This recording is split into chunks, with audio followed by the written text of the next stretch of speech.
Hi there and thanks for joining us. Today we're going to guide you through how to complete and submit your employer's annual hazardous occurrence report. This is a required annual submission for all federally regulated companies, and it's due by March 1st each year. So it's important we make sure everything is filled out correctly and completely. Start by locating the worksheet. It can be found in the resource library of our website, or you can download it from ESDC's website. First things first, what exactly is the employer's annual hazardous occurrence report? In simple terms, it is a report that captures all hazardous incidents that occurred in your workplaces over the past calendar year. It includes a variety of important details such as the physical locations of your workplace, injury and incident data, employee counts, and hours worked. When it comes time to submit your report, you have a few options to choose from. You can send it by email, submit it online through the Data Gateway, or mail it to the Labor Program at P.O. Box 4600 in Winnipeg, Manitoba.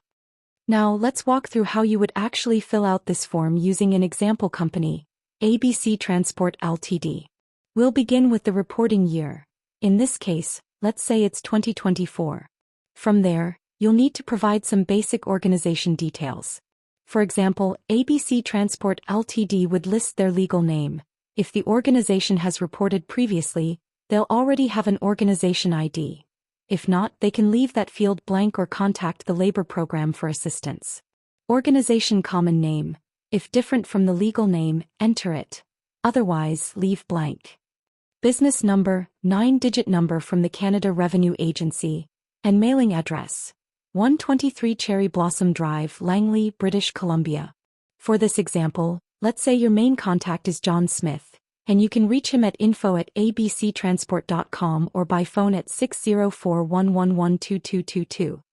Moving forward, we now shift our attention to the actual workplace data. Let's say ABC Transport has two federally regulated locations. One is the headquarters located at 123 Cherry Blossom Drive, and the other is a secondary location at 123 Avocado Lane, both in Langley, British Columbia. We'll begin with the head office. It had 4 disabling injuries, which, to clarify, are incidents involving permanent impairment or loss of a body part. Thankfully, there were no deaths reported.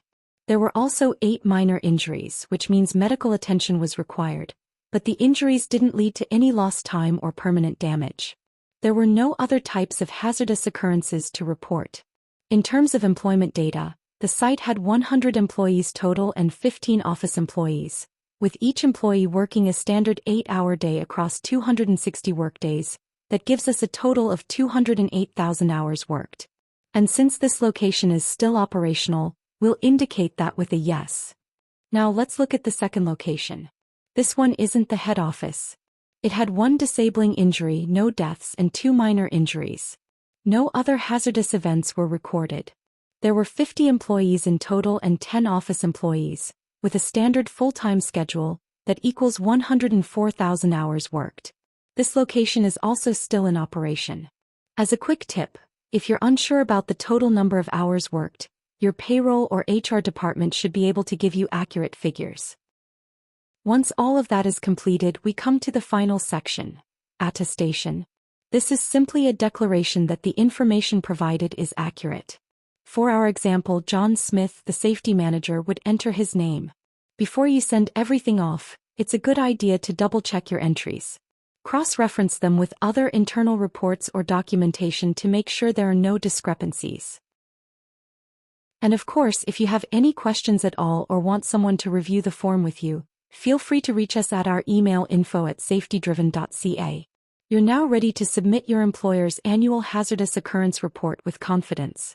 Thanks so much for taking the time, and don't forget, the deadline is March 1st each year.